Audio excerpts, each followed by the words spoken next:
Os gritos dilacerantes do pequeno Marco ecoavam contra as paredes de mármore branco da luxuosa mansão, um som cru que estilhaçava a perfeição minimalista daquela casa que parecia mais uma clínica do que um lar. O menino, com apenas 8 anos e um terror nos olhos que nenhum calmante conseguia apagar, encolhia-se no canto do quarto, recusando o toque do próprio pai, o renomado cirurgião Alessandro Conti. Alessandro, ainda vestindo o jaleco e sentindo a frustração pulsar em suas têmporas, tentava segurar o tornozelo do filho para examiná-lo, mas cada tentativa desencadeava um novo choro histérico. Ninguém conseguia se aproximar, nem mesmo a enfermeira particular. Foi então que Sofia, a nova governanta contratada há apenas 3 dias, entrou no quarto com passos leves, trazendo não remédios, mas um velho ursinho de pelúcia que acabara de remendar com suas mãos experientes de costureira. Sofia não caminhou em direção ao menino com a autoridade de um adulto. Ela se ajoelhou à distância, descendo ao nível dele, e começou a falar com uma voz baixa e ritmada, num sotaque doce e interiorano, que soava como uma canção de ninar antiga. "Olha, Marco, o ursinho não tem mais dodói", sussurrou ela, mostrando o brinquedo. Marco parou de gritar por um segundo, curioso. Sofia aproveitou aquele único instante de trégua para se aproximar, não para contê-lo, mas para roçar delicadamente o pé descalço que pulsava de dor. Com uma manobra quase imperceptível, massageou um ponto sob a sola do pé, dissolvendo um espasmo muscular com uma precisão que deixou Alessandro sem palavras. Em menos de 1 minuto, a respiração de Marco se acalmou. Seus ombros relaxaram e ele se deixou cair nos braços macios, com cheiro de roupa limpa, daquela mulher que até um momento atrás era uma estranha. Se você também acredita que, às vezes, um carinho cura mais que 1000 remédios, este é o momento de se juntar a nós. Estamos lutando para alcançar nosso sonho de 1000 inscritos e falta muito pouco. Inscreva-se no canal, ative o sininho e escreva nos comentários Força Marco para enviar um abraço virtual para essa criança. Que Deus abençoe vocês pelo apoio. Alessandro Conti observou a cena com uma mistura de alívio e irritação profissional. Ele, o luminar que havia reconstruído os tornozelos de craques da seleção e bailarinas famosas, não conseguia entender o que seu filho tinha.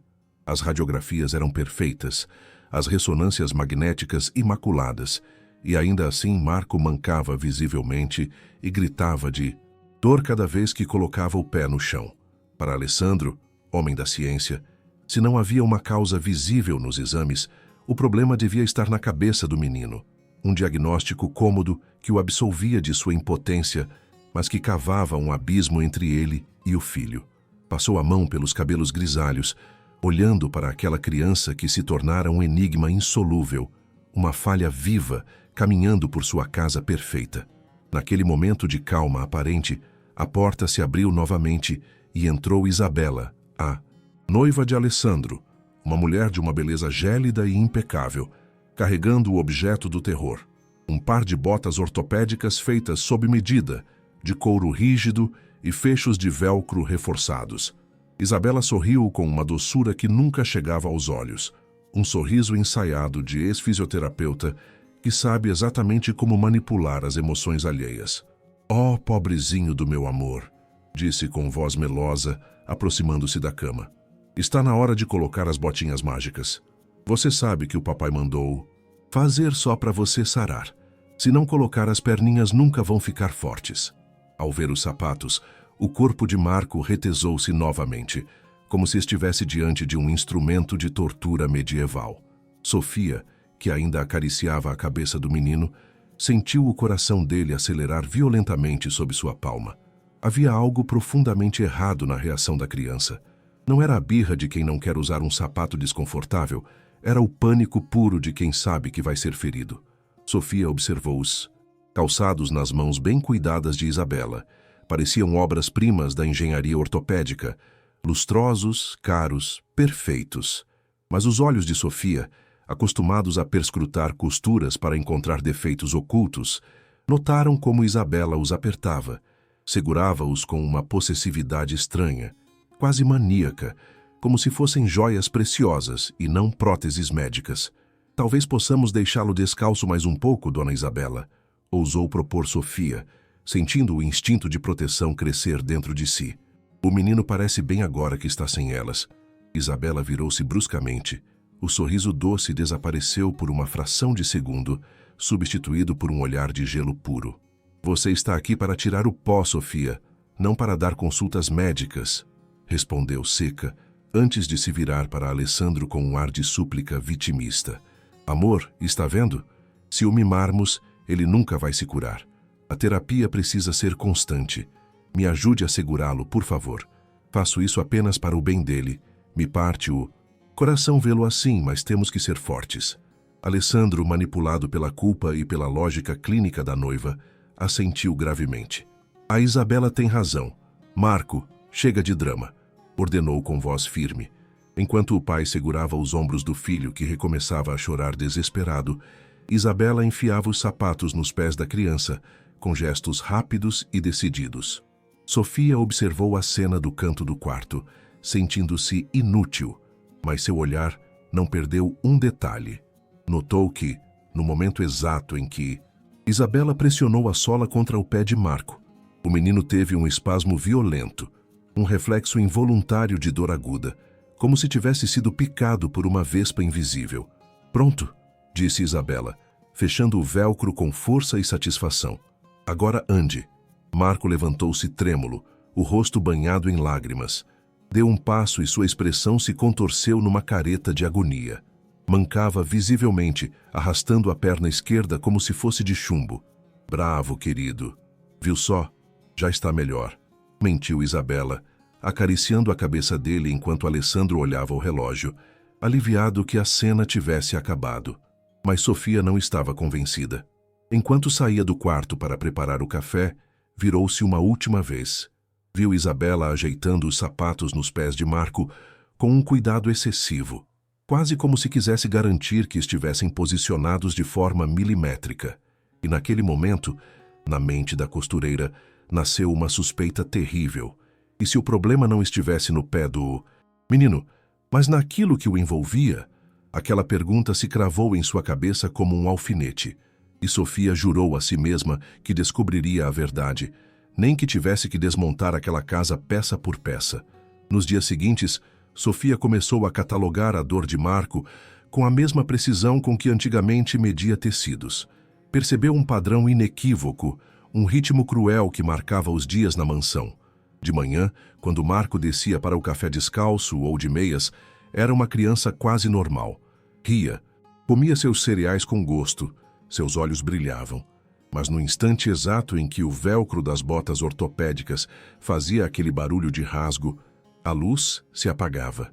O menino empalidecia, começava a suar frio e sua postura mudava instantaneamente, curvando-se como um velho esmagado por um peso invisível.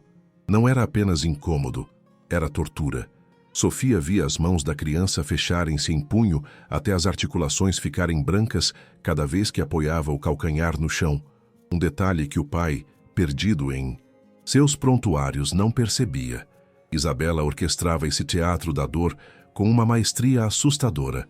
Havia assumido o papel de mártir, a única capaz de lidar com a condição difícil do enteado.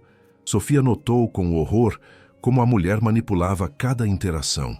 Vê, Alessandro, dizia Isabela com voz preocupada, apontando para Marco que se arrastava chorando até o carro. A tolerância dele à dor é inexistente. É psicológico, querido. Ele quer chamar atenção porque sente falta da mãe. Precisamos ser rígidos com a terapia, ou ele ficará aleijado para sempre.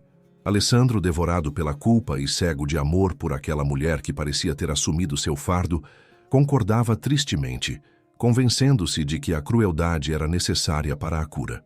Certa tarde, enquanto Alessandro estava no escritório reexaminando pela 100ª vez as radiografias perfeitas de Marco, Sofia não aguentou mais calar. Entrou trazendo um café, mas suas mãos tremiam. Doutor, começou, buscando as palavras certas. Perdoe a minha ousadia. Fiz sapatos a vida toda na minha terra. Às vezes, até o couro mais macio pode ter um defeito interno, um grumo de cola, uma costura errada. Eu vejo como o Marco grita. Não é manha. Tem alguma coisa dentro daqueles sapatos. Me deixe dar uma olhada, eu poderia descosturar a palmilha e checar. Não teve tempo de terminar a frase. A porta do escritório se escancarou e Isabela entrou, tendo ouvido tudo atrás da porta entreaberta, pronta para atacar como uma serpente, defendendo o ninho. Ouviu isso, Alessandro? Exclamou Isabela com uma risada nervosa e estridente, pousando a mão no ombro do companheiro. A nossa governanta agora acha que é técnica em ortopedia. Imagine, amor. Ela quer descosturar os sapatos de 2.000 euros que você mandou projetar na Suíça. Quer destruir seu trabalho baseado em quê? Nas sensações de uma costureira de interior? Isabela sabia exatamente onde bater, no ego profissional de Alessandro. A ideia de que uma mulher sem instrução questionasse seu diagnóstico médico e a qualidade dos equipamentos que ele mesmo aprovara era um insulto intolerável à sua autoridade. A manipulação funcionou na hora, transformando a dúvida legítima de Sofia em um ato de insubordinação. Alessandro levantou-se da mesa, o rosto fechado de irritação. Olhou Sofia de cima a baixo, restabelecendo as distâncias sociais que havia esquecido por um instante. Sofia, aprecio sua criatividade, mas aqui falamos de medicina, não de remendos, disse com voz gélida e cortante. Aqueles sapatos são a única esperança que meu filho tem de andar corretamente.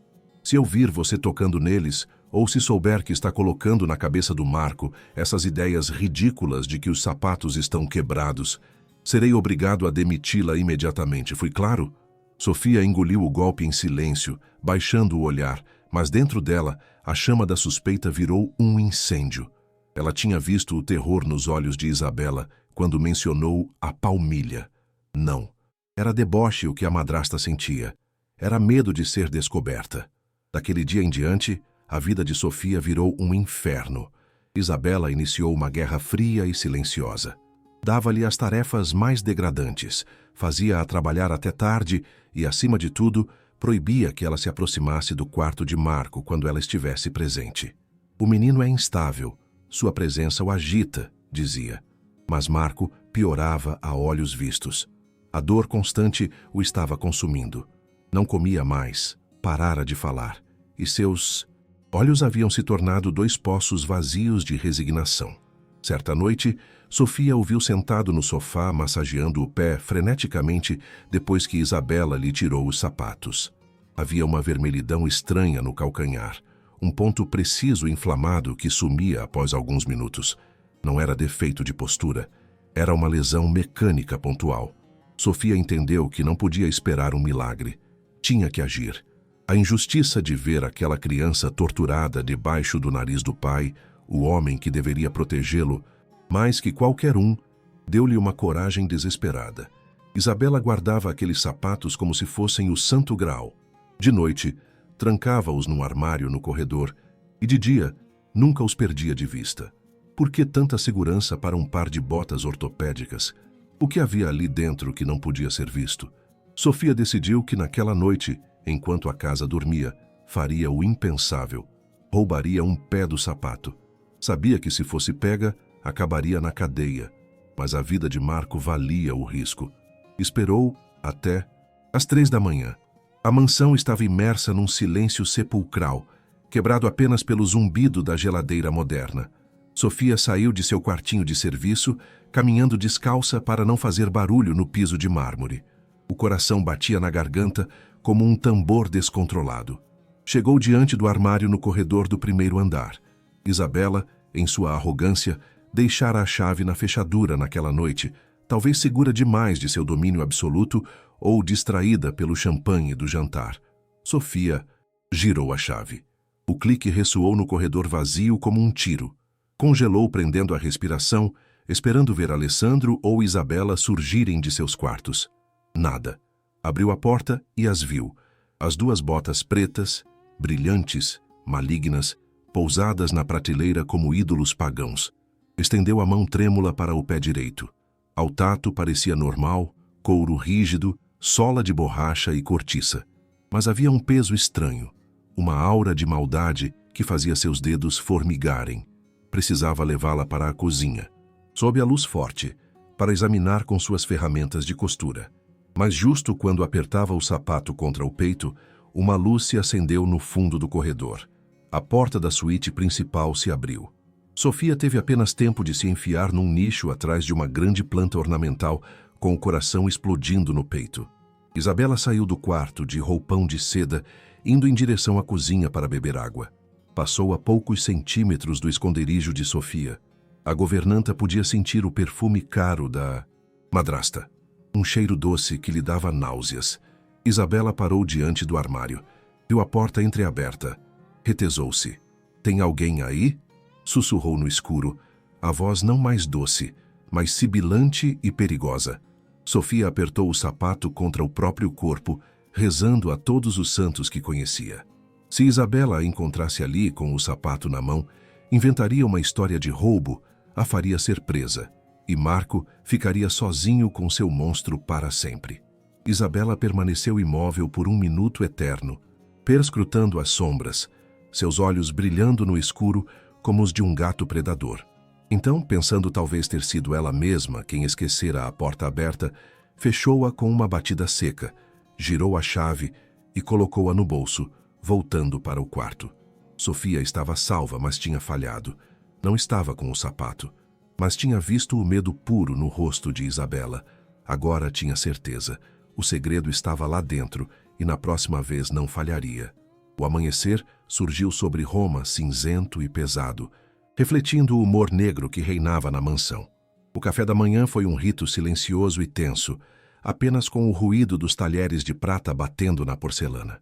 Marco não tocou na comida, seus olhos fixos com pavor nos sapatos pretos colocados perto da porta de entrada, como dois guardiões demoníacos à espera de sua vítima. Alessandro olhava o relógio nervosamente. Estavam atrasados para a escola e para sua primeira consulta na clínica. A paciência do cirurgião, corroída por meses de choros, inexplicáveis e noites insuportáveis, estava por um fio, pronta para arrebentar ao primeiro sinal de resistência do filho. "Vamos, Marco, coloque os sapatos." "Agora", ordenou Alessandro com voz seca, levantando-se da mesa. Isabela ergueu-se imediatamente, pegando os calçados com aquela eficiência atenciosa que agora, para Sofia, observando da cozinha, parecia apenas a frieza de um carrasco preparando a guilhotina. "Vem aqui, amor", disse Isabela docemente, ajoelhando-se diante do menino que começara a tremer como vara verde. "Vamos fazer isso rápido, assim o papai não fica bravo." Marco recolheu os pés, começando a choramingar aquele "não, não, dói", que repetia como um mantra desesperado todas as manhãs. Alessandro explodiu. A frustração de se sentir impotente como médico e fracassado como pai transformou-se em raiva cega. "Chega desse teatro!" gritou, fazendo todos na sala estremecerem. "São sapatos ortopédicos, Marco. Servem para te fazer andar, não para te torturar." "Isabela", segura ele. "Eu mesmo coloco." Alessandro abaixou-se, agarrando o tornozelo fino do filho com uma pegada de ferro, ignorando os gritos da criança que se agarrava à cadeira. Isabela sorriu imperceptivelmente enquanto bloqueava os ombros de Marco, seus olhos brilhando de triunfo. Havia reduzido o pai a torturador do próprio filho. Foi nesse momento, enquanto Alessandro estava prestes a forçar o pé do menino para dentro da armadilha de couro, que Sofia irrompeu na sala. Não era mais a governanta. Invisível, era uma fúria. "Pare, não ouse colocar esse sapato nele!" gritou com uma voz tão potente e imperiosa que Alessandro travou no ar, chocado com a audácia da mulher. "Sofia, você ficou louca?" rosnou ele, vermelho. "Volte para a cozinha, ou suma desta casa para sempre." Mas Sofia não recuou.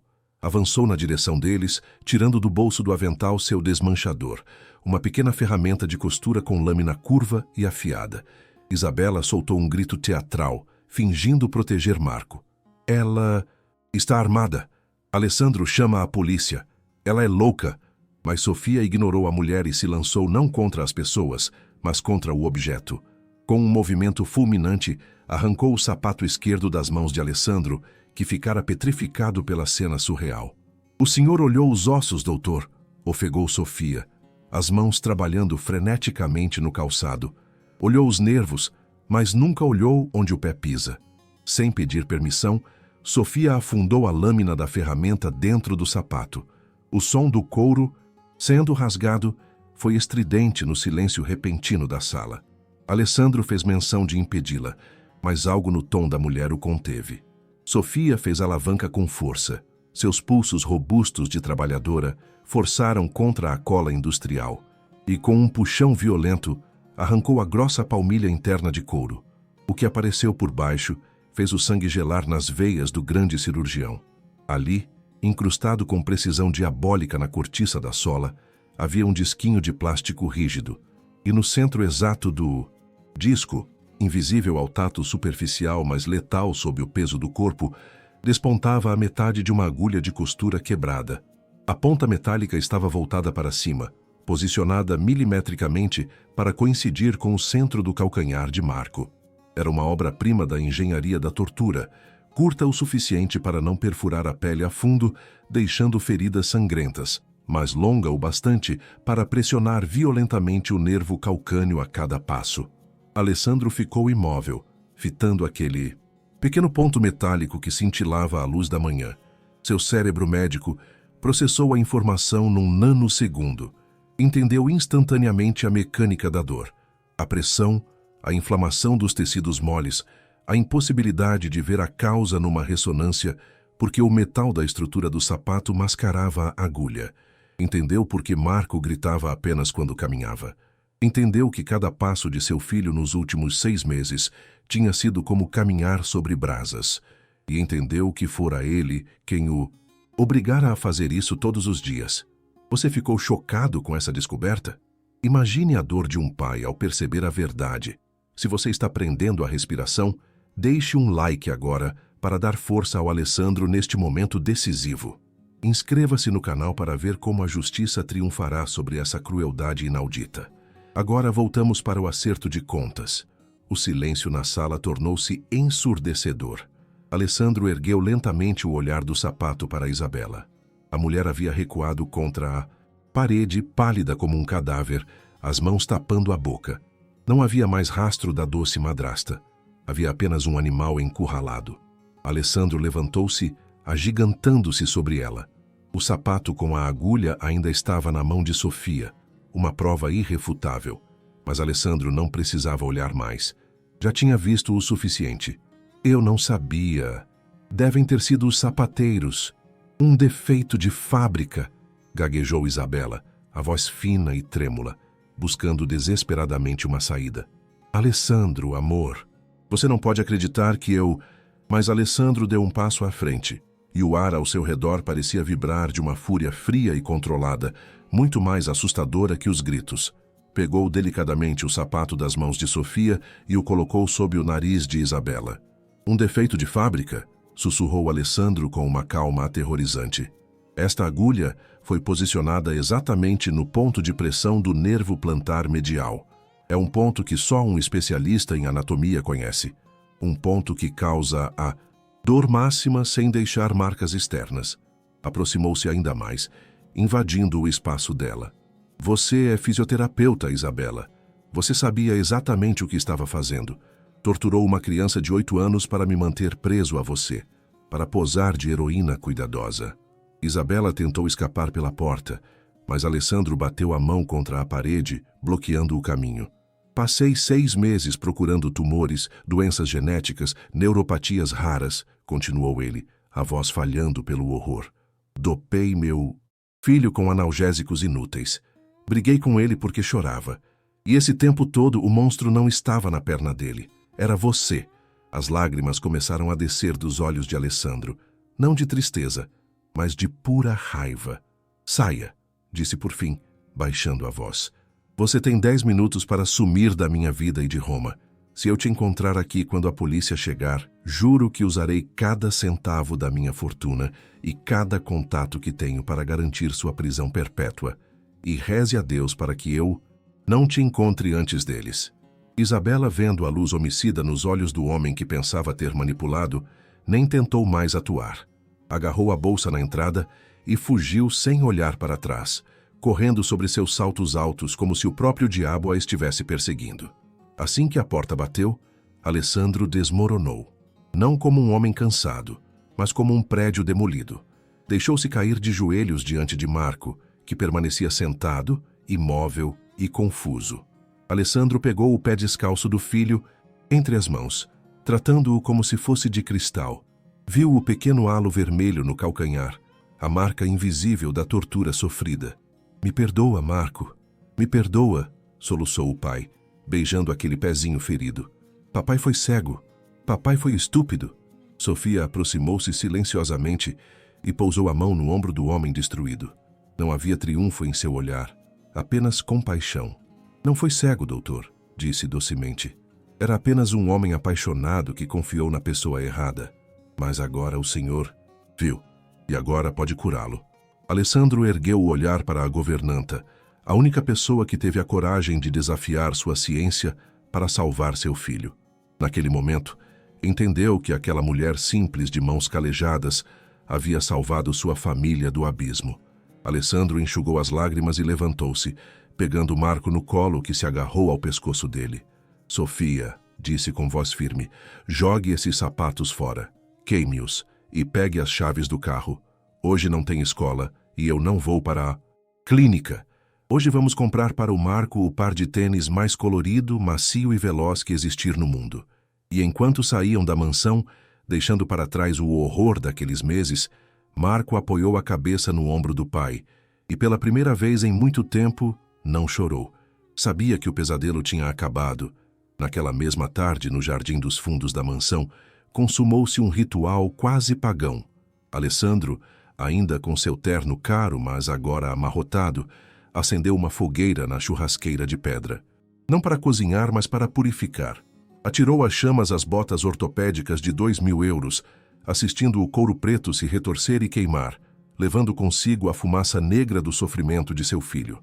Marco observava a cena segurando a mão de Sofia, e enquanto a sola derretia, revelando pela última vez o brilho maligno da agulha, o menino soltou um suspiro profundo, como se tivesse acabado de se libertar de uma corrente invisível.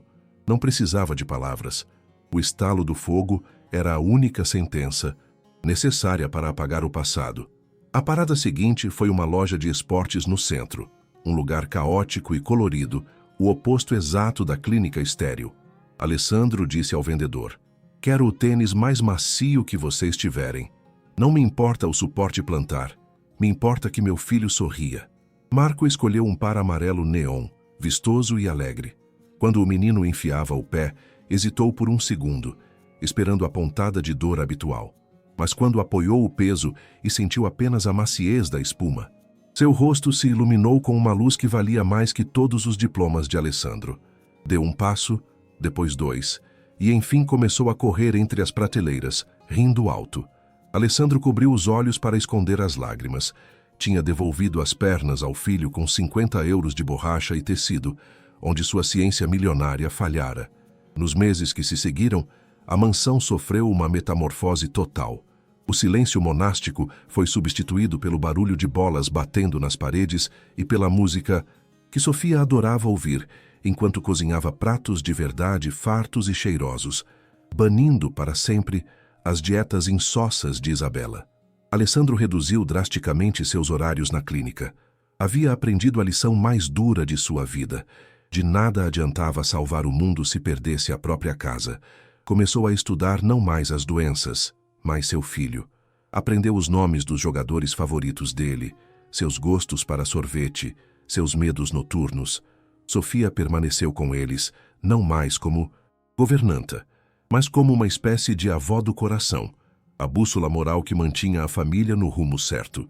A justiça seguiu seu curso também fora dos muros domésticos. Isabela, caçada pelas provas esmagadoras fornecidas por Alessandro e pelo testemunho da Palmilha adulterada, foi presa ao tentar sair do país. O escândalo destruiu sua reputação, mas Alessandro não ligava para a vingança pública. Sua vitória não estava num tribunal, mas em ver Marco dormir sereno. Havia entendido que a medicina cura o corpo, mas é a atenção amorosa que protege a alma. E às vezes, para ver a verdade, é preciso ter a humildade de olhar o mundo não do alto de um pedestal acadêmico, mas de baixo, na altura de uma criança, ou através dos olhos sábios de uma mulher que sabe o que se esconde nas costuras. Epílogo, 6 meses depois. É um domingo de sol radiante. Estamos na beira do campo de um torneio de futebol infantil. O ar cheira a grama cortada. Alessandro Conte está de pé na lateral e não parece o cirurgião distante de antes. Veste um abrigo esportivo e grita incentivos como qualquer pai torcedor. Vai, Marco! Corre! Corre! No campo, o camisa 10, com seus tênis amarelo neon, agora sujos de lama e glória, dispara pela lateral com uma velocidade impressionante. Não há rastro de mancar, não há hesitação. Marco voa sobre a grama, recebe um passe alto, mata no peito e chuta de primeira. A rede estufa. Gol. A comemoração de Marco é incontrolável. Ele corre para o banco, mas não para o treinador. Corre direto para o pai e pula em seus braços. Alessandro o aperta forte, levantando-o para o céu, rindo com uma felicidade pura. Ao lado deles, sentada na arquibancada com uma garrafa térmica de chá gelado, Sofia aplaude com os olhos marejados, sorrindo com aquela sabedoria antiga de quem sabe que o bem triunfou. Enquanto Marco volta para o campo saltitando, Alessandro senta-se ao lado de Sofia e segura a mão dela por um instante, num gesto de gratidão eterna. Olha como ele corre, Sofia, sussurra ele. Parece que nunca sofreu. Sofia sente olhando o menino. As cicatrizes ficam, doutor, mas as asas crescem mais fortes. Ele só precisava tirar as pedras do sapato para poder voar. A mansão não era mais um hospital, era um lar. E eles três, um pai arrependido, um filho curado e uma governanta heróica, haviam se tornado a família mais estranha e maravilhosa de Roma. Tinham aprendido que o verdadeiro luxo não é o mármore, mas ter alguém que checa seus sapatos antes de você começar a caminhar.